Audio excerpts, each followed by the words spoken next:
Okay, let's. So at the moment, actually, it's going to be on you, isn't it?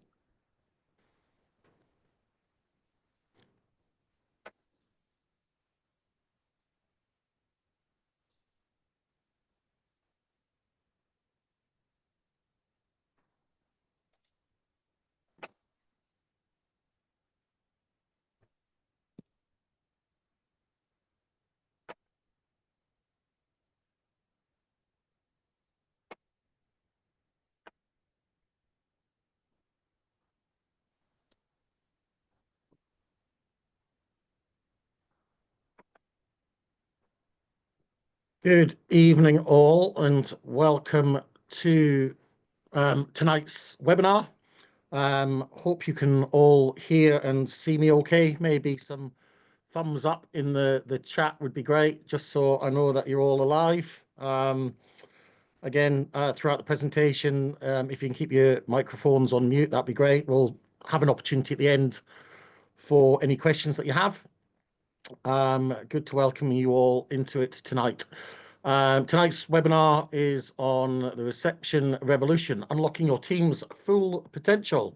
My name is Derek Turner, and I am the Chief Operating Officer of Collaborate Dental, based in London and covering practices generally in the southwest and south of England. I've got, need to update this slightly, more than 17 years of experience within dentistry on the operational side of it, both through corporate world, at companies such as ADP, and Chief Operating Officer at James Hall and Associates, which I'm sure you're all now aware, turned into Smiles, turned into, and eventually has turned into Bupa.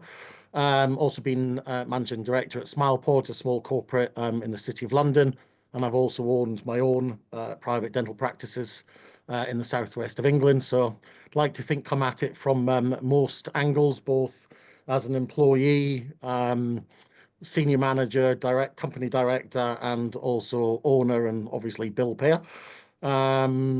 So yeah, so I think I've seen most things, but tonight we're focusing really on reception and how we can really develop your reception team to get the most out of them. So really, why does your reception team matter? Might be teaching everybody to suck eggs, but I absolutely fundamentally believe that the reception team, if you like, are almost the forgotten team members. We train our clinical staff, obviously. We train our nurses through CPD, etc., their qualifications. And yet, reception teams seem to be somewhat left behind when it's fundamentally a key role in your business. As we can see here, it's the first and last touch point for every patient. 85% of patient impressions are formed at reception. So if we get it wrong, it's going to be long lasting. So we need to ensure that that touch point is absolutely first class. And obviously they drive the business impact, or part of your business as well, through a diary occupancy, ensuring that they're collecting money, ensuring that obviously we've got some patient satisfaction there as well. And it drives growth. We've got to make sure that our reception team are doing the key fundamental aspects of their role to ensure that your business, short term and long term, is actually healthy moving forward. So really, what is the receptionist role? Let's dive into that a little bit more.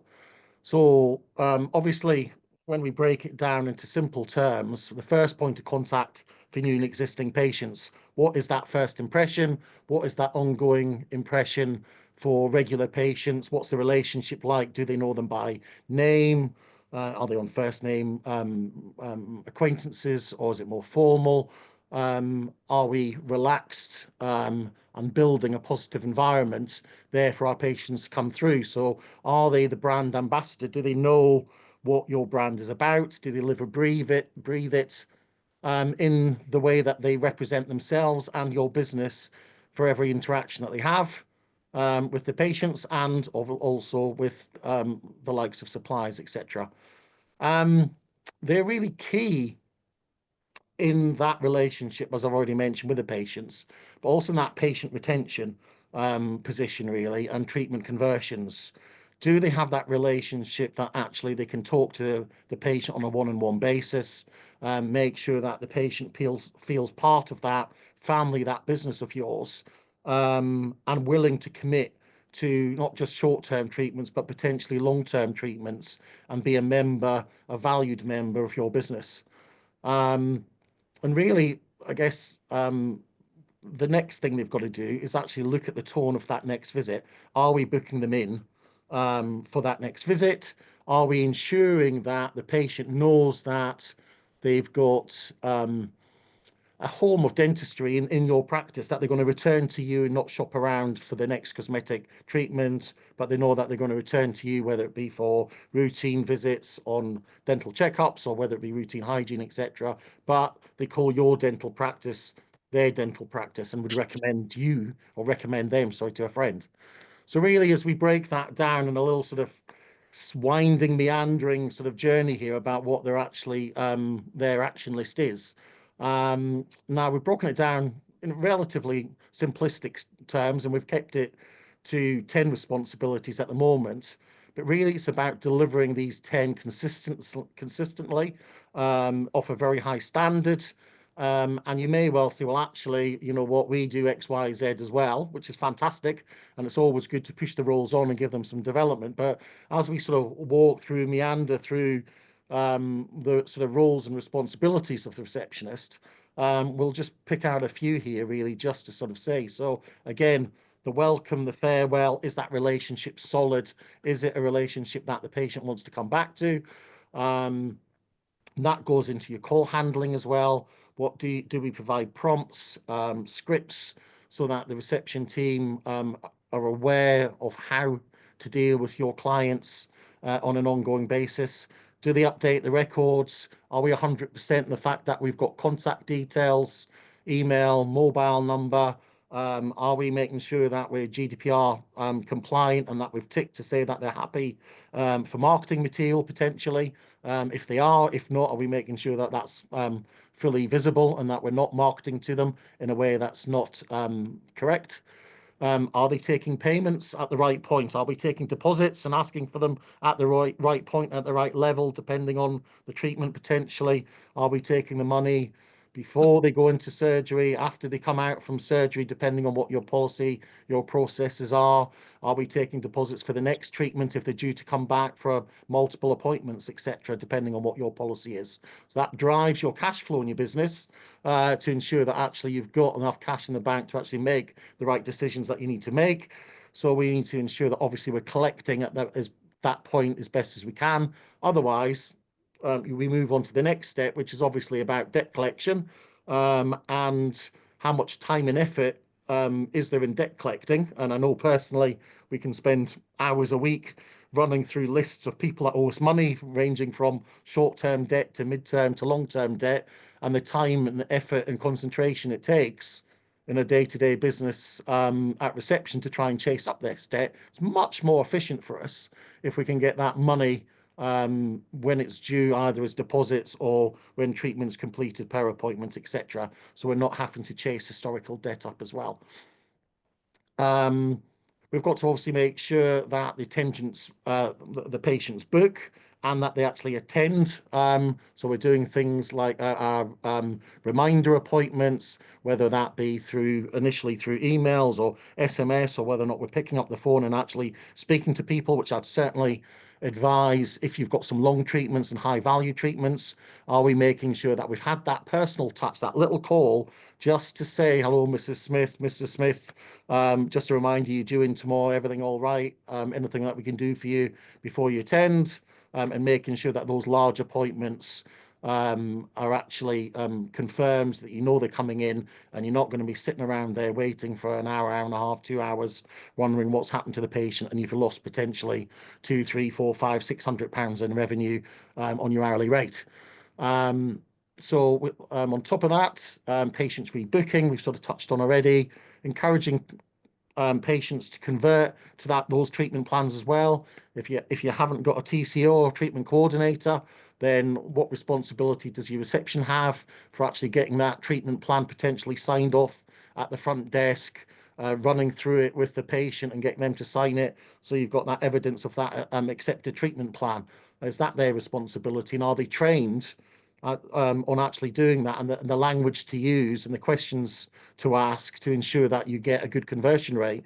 The times that I visit practices and discuss job roles with receptionists, I'd almost probably say 8 out of 10 receptionists have never had a conversation, have never had training with lead clinicians on how to actually run through treatment plans, what they necessarily all mean, what language they should be using, how they should be closing those conversations down, what credit facilities they can potentially offer to ensure that that patient signs up, the next appointments are booked in, and then you can carry on with that treatment plan as expected, rather than having a long list of treatment plans that you've spent valuable time creating, and giving multiple options, only for the patient to walk out the door, never sign up to anything, and you look back in the days, weeks, months later and think, why have I got so many treatment plans that haven't been signed up for, and what's wrong with the conversion rate?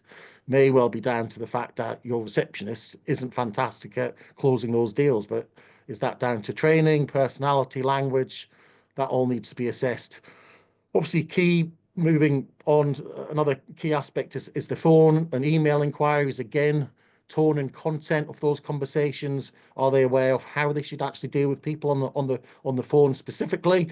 If it's an immediate interaction between patients, are we able to get those people converted into the appointment? If it's an inquiry, obviously the classic one there really is along the lines of um, NHS inquiries. If you don't take NHS, I'm sure you probably all have um, potential new patients ringing up asking if you can take NHS patients. If you don't, what language do you use? What questions do you use? Again, do the reception team know how to convert that potential NHS inquiry into a potential private patient? And what can they offer, entice? How can they close that conversation to ensure that potential lead comes into your business, instead of putting the phone down, picking up again and ringing the next practice and asking them whether or not they'll take NHS patients or not? So, and then finally, just point number 10 is obviously the environment. Again, very key, almost straight back to point number 1, and providing that exceptional welcome and farewell. It's that first impression is almost point 1 and point 10 here, is if somebody walks in to the practice, they're a new patient, they haven't been in for a while, even somebody maybe that's in quite regularly, what does the practice environment tell them about you, your business, your standards, what your brand is about? Does it sing the story that you want it to sing? Is it a pleasant environment? Is it well lit? Is it clean? Is it well designed? What is the aroma in the practice, which I find is one of the initial ones that actually a lot of people forget about. There's a definite distinctive dentist smell for those that aren't dentists, and what do we do about that? Maybe when new customers, patients walk in the front door, is that something that we're actually doing, thinking about, to try and create that best environment and almost that relaxed environment, so that anybody that is anxious, new, etc., walks through the door and instantly feels relaxed and calm and open to conversations that you may want to have with them regarding treatment and what happens next steps in that way. So I'll just move on to the next slide.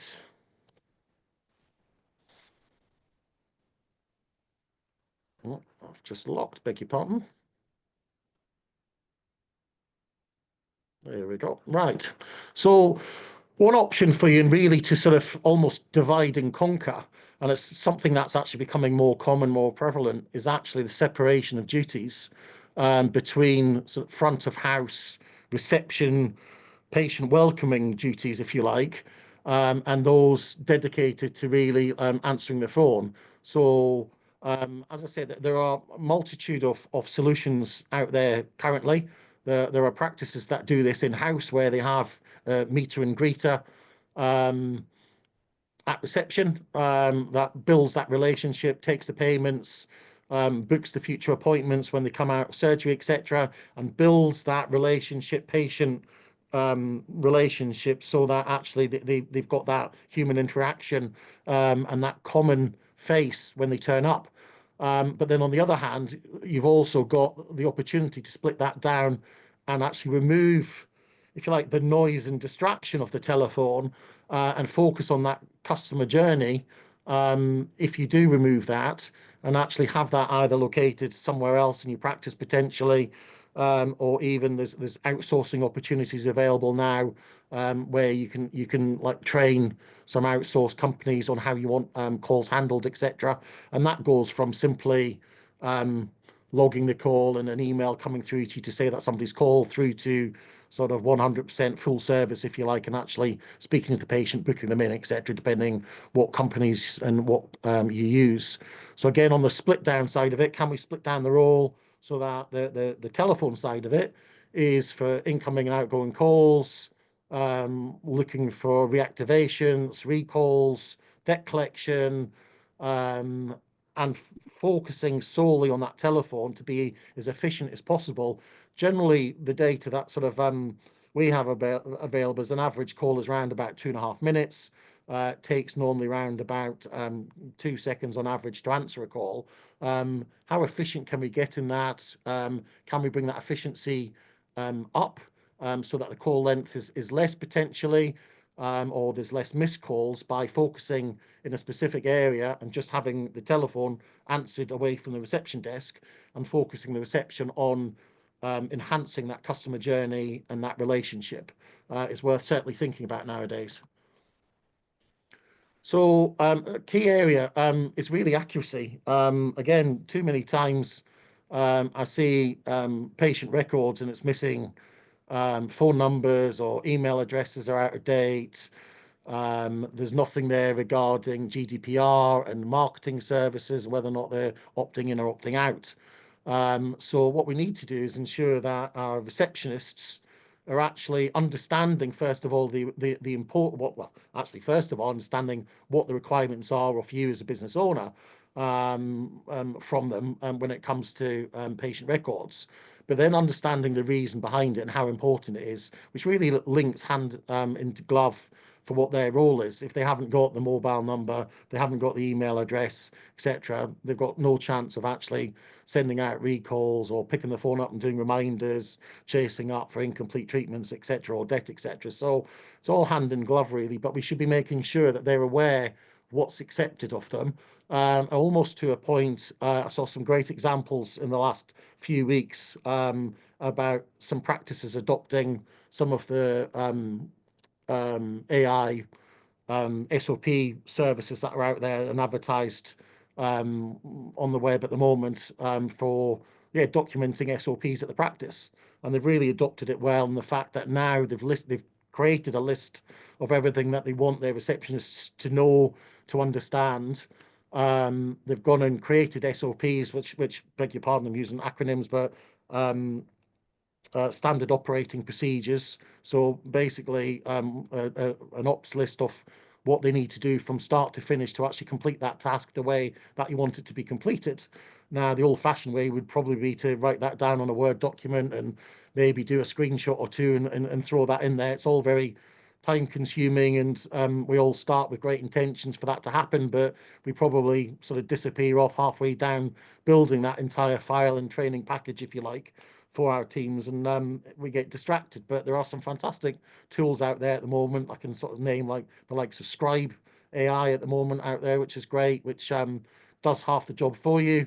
You literally just go on there, start the program, and then run through the process yourself on the PC, and it kicks everything out into a document with screenshots and where you clicked on the screen, etc., and description of what you're doing. So really a good way of being efficient yourselves, or if you could delegate that to a practice manager or senior receptionist or somebody that you have in your practice, to be able to actually document what your processes are, so that they're actually you can take your team through those processes in detail, get them signed off training wise, so that they're aware of how they should be actually fulfilling your need for them in their role. So again, we're sort of driving on. So we're saying, right, first of all, right, they've got to give us accurate data. First of all, the patient record's got to be accurate. It goes without saying almost, but how often do we check? Do we do audits on it and make sure that our receptionists are doing everything that we can? I'd probably say that 8 out of 10 practices out there don't do that at all. That's why it's important to get the processes in and then follow that up with actually audits to make sure that actually your team are performing at the level, the base level that you need them to do. But then we're sort of moving forward now and actually saying, well, let's look at for future appointments.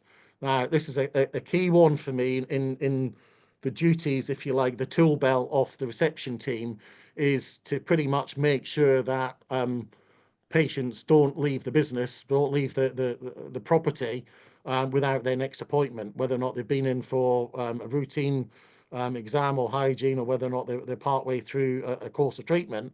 We should be endeavouring to make sure that actually their next appointment is booked prior to them leaving that business. Why? Well, simply it's just so much more efficient for us that we know that they're not going to go anywhere else, first of all, so they're not going to go to any sort of competition after they've been in. If they've got the next appointment, they're more likely to come back. Obviously reduces the time for us on reception. We don't have to send out the recalls or pick up the phone and try and persuade people to come back because their appointment's already in. You can also plan your diary in a much better way because you can ensure that you've got appointments where and when you need them. And it's also giving that sort of consistency for diary utilization so that we know each day, each week, each month that the diary should be relatively consistent. If we're booking everybody forward in relatively consistent periods of time, we're not going to see this sort of roller coaster of diary efficiency where we're booking in certain amounts of people, long treatments one day and lots of shorter appointments, maybe less profitable appointments the next day. And what we're seeing is actually the difference between available hours and worked hours is fluctuating every day, and it's not really particularly consistent to a point that actually, like, can we judge on an average day what our revenue is going to be if we don't know what our worked hours are potentially going to be each day? So key, as is taking payments. So obviously we've touched on it already, so I'm not going to dwell too much on taking payments, but other than saying it's obviously vital for your cash flow. As a business, you need to be healthy. You need to obviously, once you've conducted or done the work, done the clinical work, you want to make sure that you get paid for it. That's what keeps the wheels turning and everyone in employment. So we need to make sure that actually you're getting the money that you charge through for that treatment. So again, key responsibility of the reception team.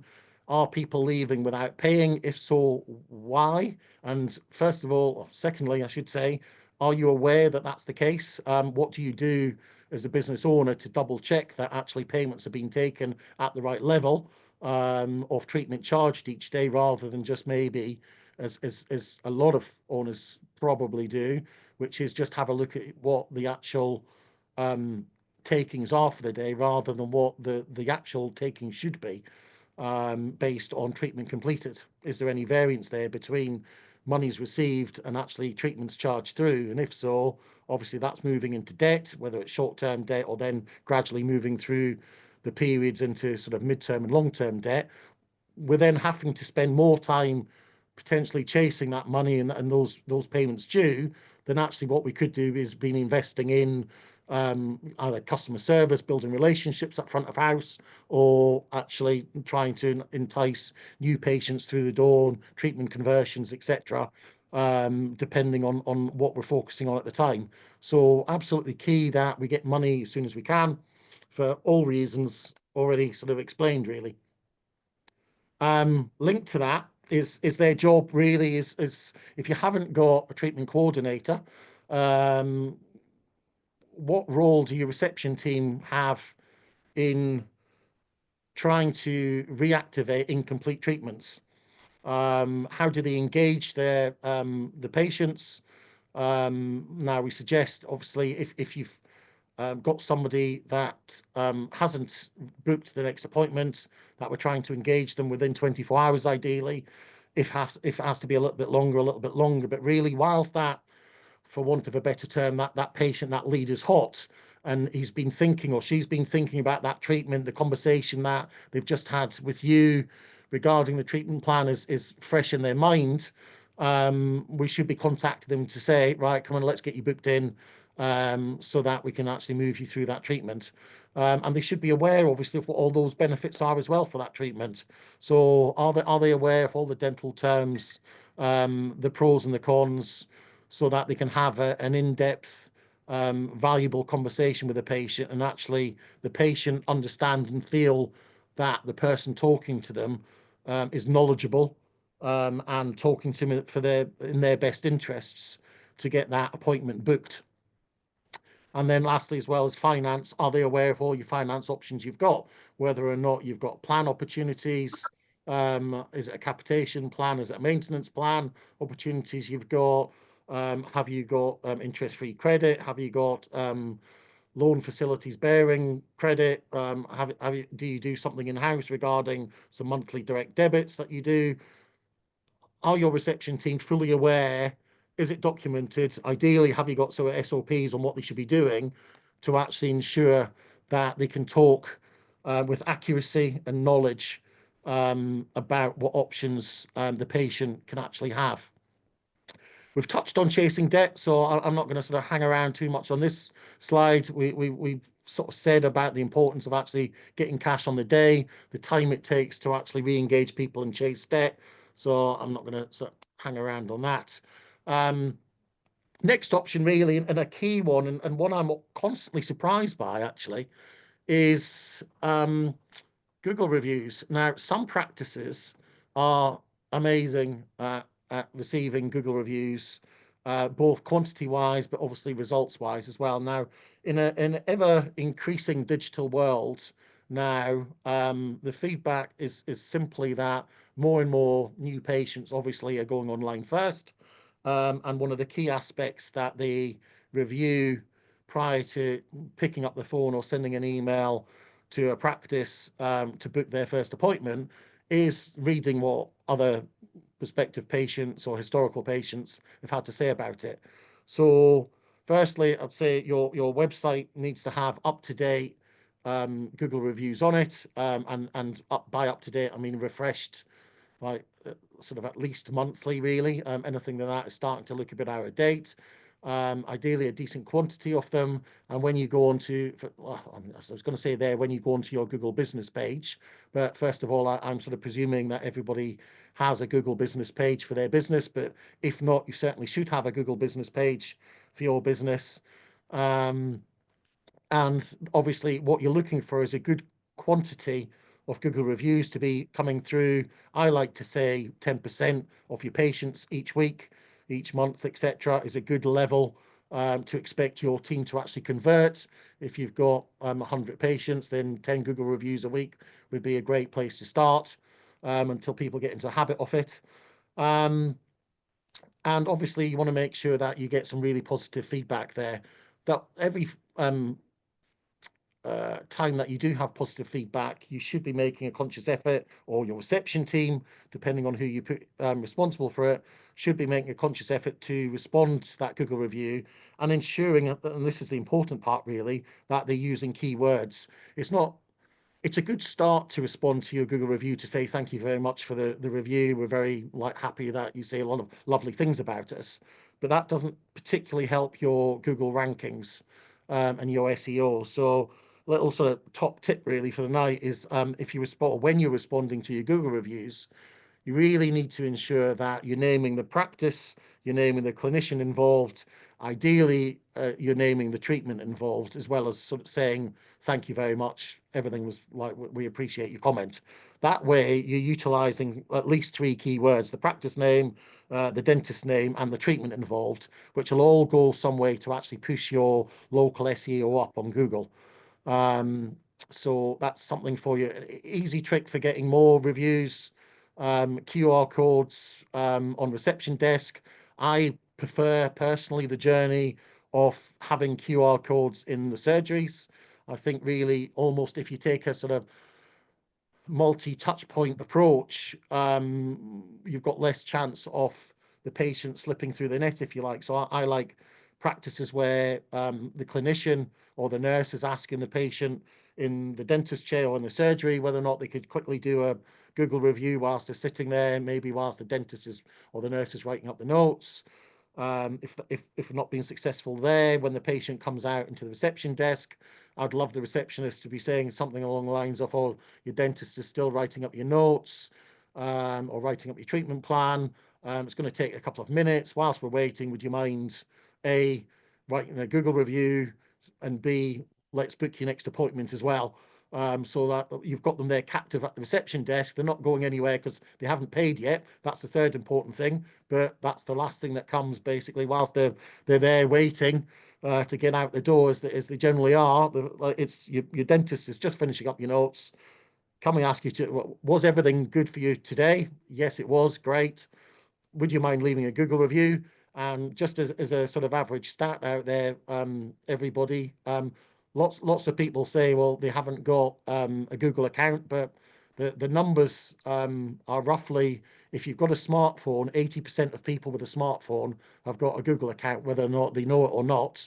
That's quite interesting. If you use one of the QR codes or sort of touch pads that you can now buy online, etc., with your practice details in there, they take the patient straight through to your page, so they don't even need to remember their login details, if you like. So it's a much more efficient way to do it. Whilst the QR codes, they still need to log in, but if you use the touch pads that are out there now, straight through to your review page, and they can start typing the review straight away. So much more efficient, and you get a larger number of people actually leaving reviews because you've eliminated one of those reasons being, oh, well, I can't remember my username and password, etc. Straight through and on you go. So well worth doing. So yeah, so anyway, my patient journey ideally would be in surgery first.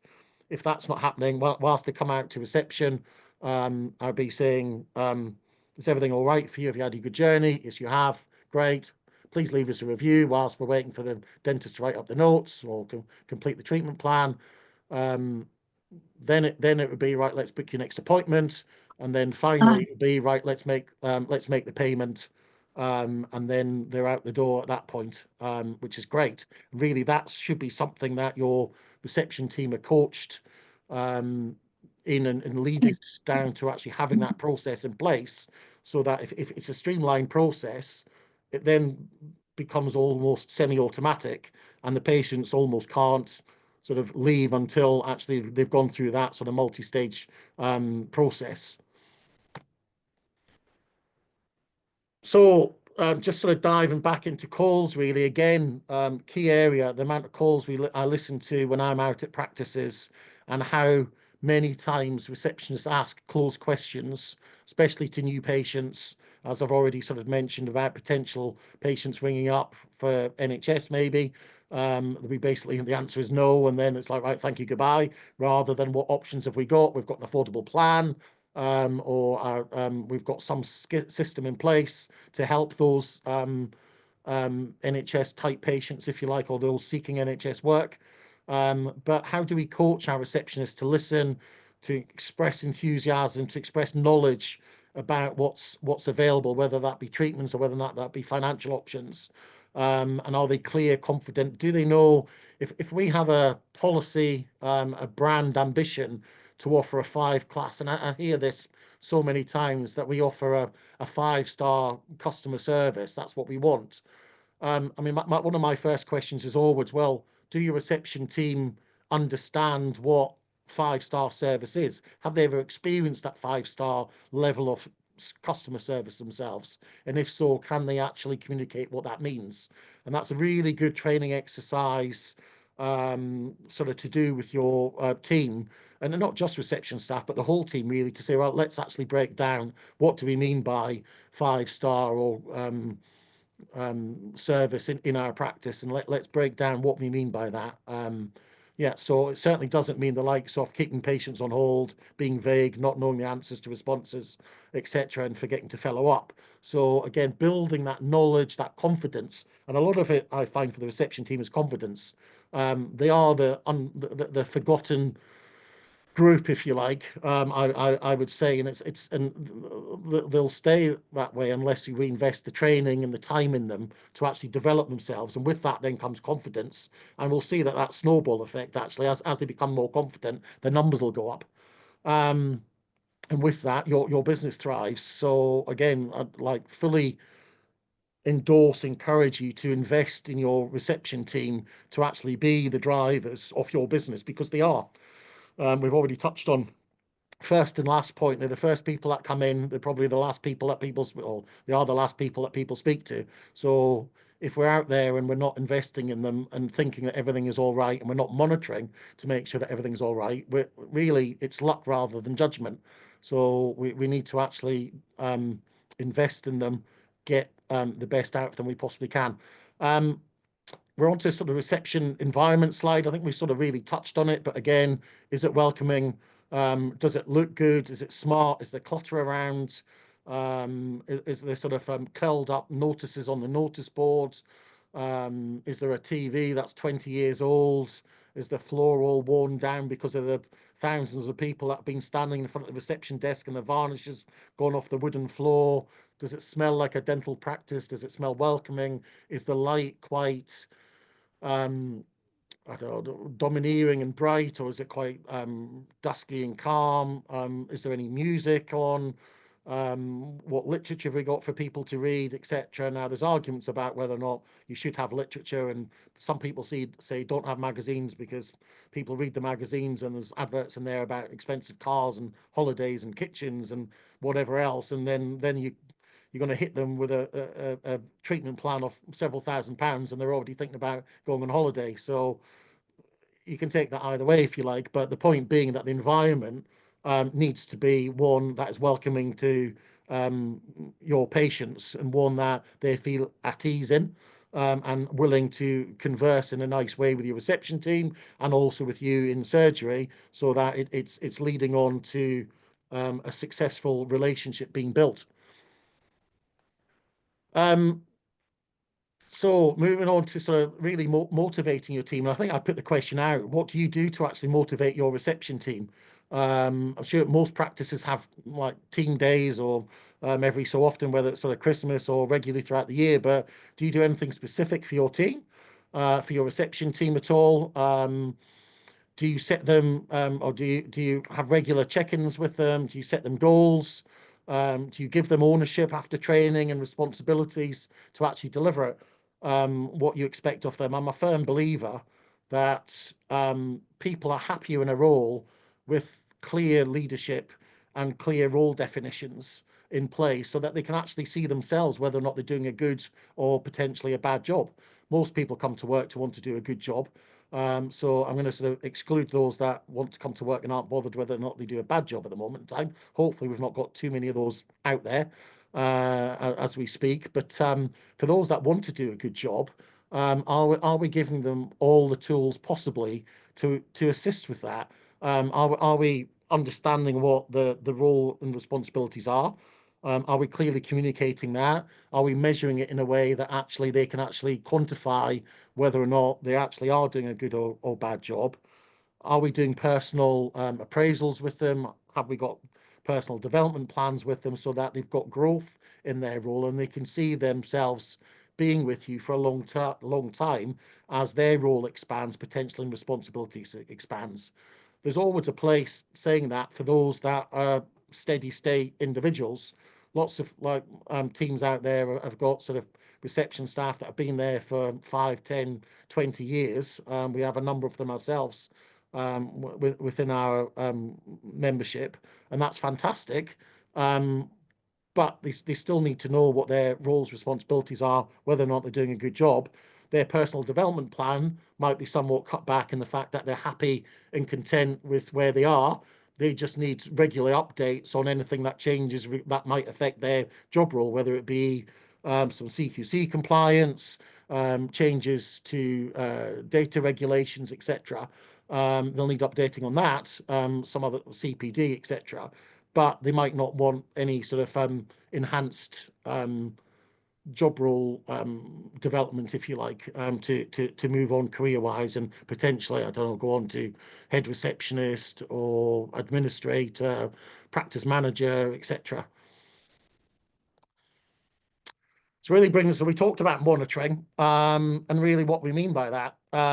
So really, again, firm believer that you don't get change without understanding what needs to be monitored, monitoring it, and then deciding what changes need to happen to actually change performance. So we've just put down 6 key areas here that we think really you should be having open conversations with your reception team to help drive your business forward. And they're all interlinked because fundamentally, your reception team are sort of the ones turning the cogs, which really like turn into the bigger cogs, which is like your revenue for your practice and treatment acceptance, etc. So we should be looking at obviously the number of patients or the percent of patients booking the next appointment, depending whether or not you prefer percentage or true value. What's your diary utilization rate? So what do we mean by that? So how many available clinical hours have you got? So how many dentists have you got there standing or sitting by a chair ready to work, compared to how many hours have actually been worked? What's that percentage rate? Now, depending on what type of practice you are, I could argue that, well, sort of a heavily NHS practice is generally targeting maybe sort of 92% utilization rate and churning through 30 patients a day per full-time equivalent dentist maybe.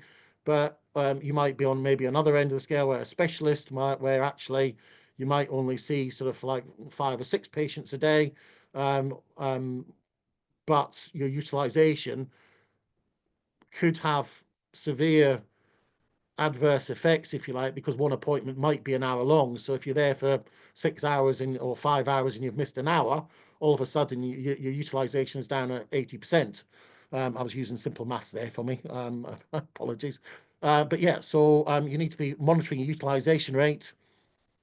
Number of calls answered, missed speed of answering. If you invested in VoIP telephone systems, you should have like the reporting systems in place behind that so that you can get that live, potentially through the cloud or through sort of email reports sent to you by the company that delivers it for you, where you can look at how many calls have you got, what your peak times are, how many calls have you missed, how many unique numbers, what the speed of answering is. You can also set up your phone system so you have what's called hunt groups, so that you may determine that actually your telephone system can identify suppliers, and you may want to say, well, actually, you know what, new patients take precedent. So if we've got 3 or 4 people ringing at the same time, I want the new patients to take precedent so they get directly through to the reception team or the call handling team. Then it's existing patients. Then it might be supplies, for instance, just giving you sort of 3 examples, or any alternative there, depending on what you wish at the practice. But you should have the opportunity, if you've got digital telephones and a VoIP system, to actually put those things in place and make your telephone system work for you.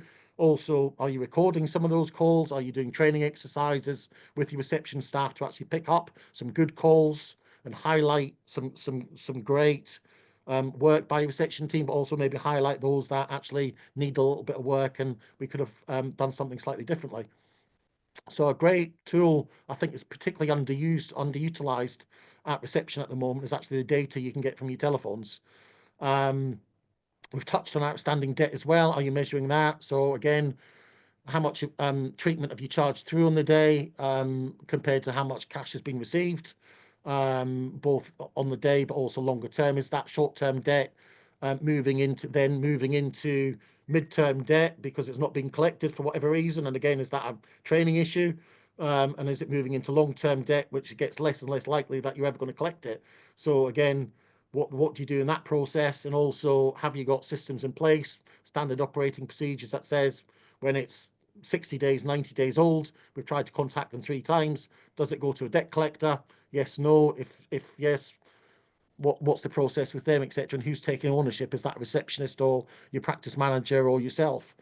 And then number of incomplete treatments. Again, what's our conversion rate for treatment plans to treatment, and what can we do about that? So again, is your reception team skilled at converting people or getting people signed up for the treatment, or not skilled, and therefore more people are leaving without signing up for treatment, which then involves more chasing up, less conversion rate, etc. So less revenue coming into the business. And we've touched on Google reviews as well. They really are key that the reception team are pushing your Google reviews. I was actually just going to quickly dash out the presentation just for a second, just to whilst I'm talking about, just thinking, I'm not just bear with me a second, if everyone could, but I'm just going to click onto this page. Hopefully everyone can still see what I'm talking about.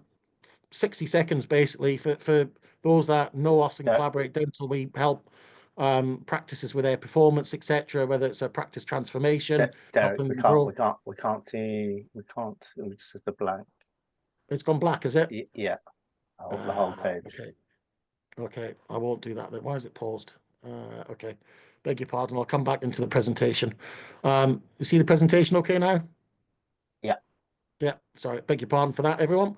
I was going to show you our Microsoft Power BI dashboard, which really brings in a number of these operating KPIs into a few very detailed trackers and charts that you can share with your team or keep to yourself, but ideally share with your team so that they can see where they are on all of these key metrics, and you can have discussions about them and how you actually drive the business forward. Also goes into more detail about marketing, how successful you are with that, and conversion rates, and on the financial side as well, looking at your income, your production rate per hour, etc., per week, and what your profit is basically at the end of it. Apologies, I couldn't sort of show you that, but if someone wants a demonstration of our dashboard, more than happy if you reach out to me after the presentation. Happy to arrange showing it to you, because it's a really lovely tool that our members utilize daily, weekly, to help them drive their businesses forward. But I shall move on. So really, summary and call to action. So really, look, the whole, I guess, message in steering point, and from the title through to the conclusion here, is very much that the reception team are absolutely vital in the success of your business. You can spend tens of thousands of pounds on the best marketing out there, but if the first interaction that potential new patient has when they pick up the phone after seeing that amazing advert or flash website or whatever else it may well be, if their first interaction is to pick up a telephone and speak to a receptionist that gives closed answers, isn't knowledgeable, isn't enthusiastic, and doesn't like live and breathe your brand, then you've just wasted those tens of thousands of pounds in 5 seconds. So it's absolutely vital that you spend the time, invest the money in ensuring that your reception team are running in fifth gear, doing everything that they need to do, both as an operational day-to-day stuff, but driving your business forward by doing the things we've already touched on, the appointment bookings, the diary utilization, the forward bookings, the chasing the debt, the relationships, keeping the standards right, the call handling, etc. All of those things need to be performed at an exceptional level to build that brand that you need and to get your practice, your business, performing to its true potential. Because at the moment, potentially your business, it could be maybe operating with the handbrake on, and a little bit of investment, both in time and training of your reception team, could take that handbrake off and really benefit you and your practice going forward. So I think that's the end of the presentation tonight. I appreciate your time and effort to come and see me. I will take questions now. If anyone would, they can pop up in the I'll just stop this, beg your pardon. You can sort of pop up in the chat with some questions. Happy to take them. As I said, if anyone wants a, demonstration of the dashboard, more than happy to sort of arrange a 30-minute Teams call with me, and we can a 15-minute demonstration with any of you on that, so on ways that you can control your KPIs, measure your reception team and your business as a whole, and help drive things forward. So if there's any questions, feel free to start now and I'll stop talking. And feel free to bring your videos on and say hello.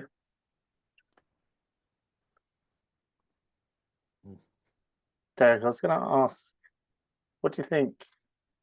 Why do you think it's so difficult to get the reception team to sort of follow ideal protocol on a consistent basis? So you showed your sort of 10 steps. I don't think very many practices manage to get that every time. Look, I'd probably separate that down into two avenues. The first one being, like, have we defined what the standard operating procedures are, what the rule book is, what's the rule book for the reception team? Do they actually have one? And fundamentally, from some of my visits around a lot of practices, and I don't know, I've probably been to, I don't know, 300, 400 practices in my time. I would say that almost the vast majority of them, and we're talking somewhere north probably of 80%, there probably isn't an ops manual, a rule book for a reception team on what they should be doing and how to do it. So, I mean, almost then brings you on to the second bit, which is, well, how do you expect them to be doing a good job if they're not told what a good job is? And again, we've got to remember that a lot of these individuals probably have not maybe been to many other practices, so they might not know what good looks like. First of all, if it hasn't been communicated to them, they're just ticking along doing what they think is right every day. And I think, look, the second part really is fundamentally, I do believe that people want to come to work and do a good job. But again, it's linked to, are they shown what a good job is? And I think it is just that there's not enough time invested in reception, which to me is it's crazy. I mean, I do generally think that, like, we've all got businesses out there. We're all running like really hard, running our socks off to try and wondering why we're not like up at the level we expect to be or want to be at. And lots of owners out there saying, I'm putting in 60, 70 hours a week doing all this, and yet I'm barely making any money, or if I am making money, I'm not quite sure how I'm making money, etc. And there's very little time and effort that goes into, well, actually, you know what, fundamentally the handbrake is on at reception. Is if we've not got them in fifth gear, I'm using a lot of car analogies tonight for some reason, but not quite know why. But yeah, if we've not got reception understanding, or if fundamentally what to do, trained well on how to do it, then it's almost expected the fact that you're going to be running like at a sort of walking pace, running pace, jogging pace, rather than sprinting. And actually, you touched on sort of topic of leadership, and what do you think practice owners or even practice managers can do to provide good leadership for the reception team? I mean, my viewpoint on the leadership side of it is that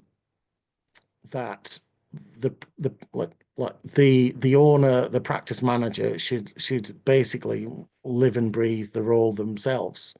It's much like this undercover boss scenario, isn't it? That used to be on TV. I'm not sure if it still is anymore.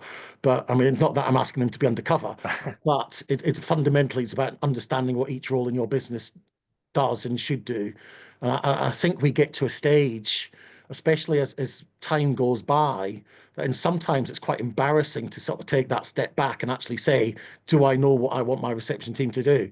Do I know what I want my practice manager to do? I've got a practice manager, and it's almost like, well, go on, practice manager, you go and do your thing. But actually, who showed a practice manager what to do? I'm glad Sunita's on with us tonight. Sunita's obviously does a lot of practice manager training, so I'm sure she could come in and say, "Well, here I am." but a lot of practice. Funnily enough, I mean, a lot of practice managers, a lot of reception team don't get that investment in training, whilst generally maybe I would argue that the nurses potentially do. Yeah. So, and yet it's the practice managers and reception team that probably are more key to driving your business forward financially than what Yeah. maybe the nurses are. Absolutely.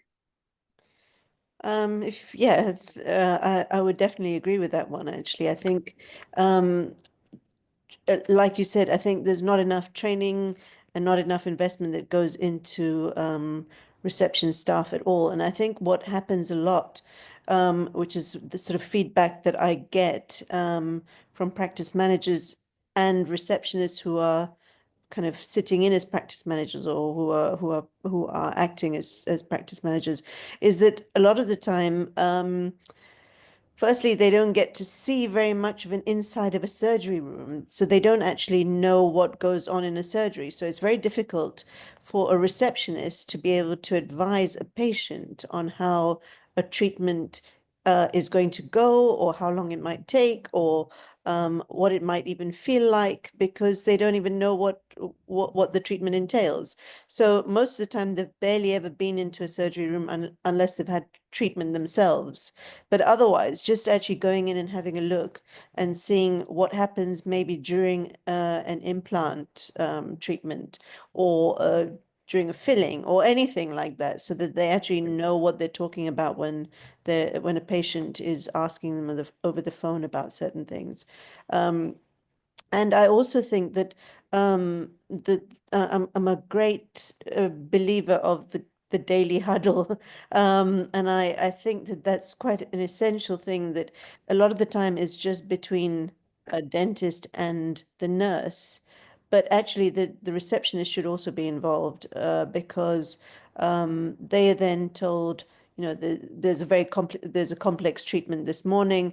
It might take a little bit longer than we have foreseen, or it might not be as long, or whatever the case may be. Because actually, I just had an instance this weekend where a receptionist, we were talking about sort of what happens with most patient complaints. Most patient complaints are about waiting around for an appointment, and the receptionist is usually not aware of how long the treatment is still going to be, because there's been no communication between the surgery room and the reception. So it's all those things that do make the receptionist's job a bit easier, that would be kind of good to get on board. Yeah, I mean, I think taking that one step further, I think, Sunita, as well. I mean, again, it's that communication between potentially surgery and reception.